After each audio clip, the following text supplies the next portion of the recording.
आजकल शादी विवाह में ऐसन ट्रेंड हो गईल बा कि कवि के न चाहते हुए भी दूगो शब्द बोले के पड़ता।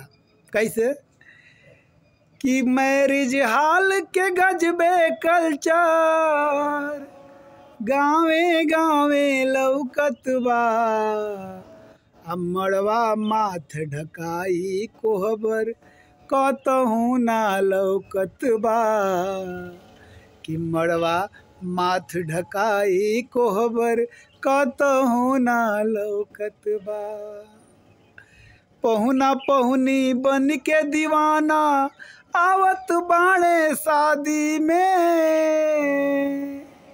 ऐसन बुझाता जैसे कोनो ट्रेंड बा, कोनो ई शर्त बा के पूरा करे के बा कि पहुना पहुनी बन के बेगाना आवत बाणे शादी में। हाय हेलो बस हो गइल जल्दी भगिए चला राती में। बुझात जैसे पुलिस पकड़ ली सुबेर हो जाई तो कि हाय हेलो बस हो गइल जल्दी भगिए चला राती में।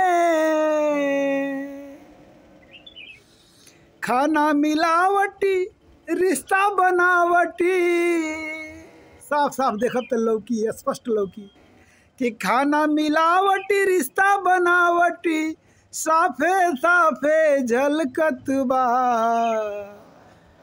मैरिज हाल के गजबे कल्चर गावे गावे लौकत बा,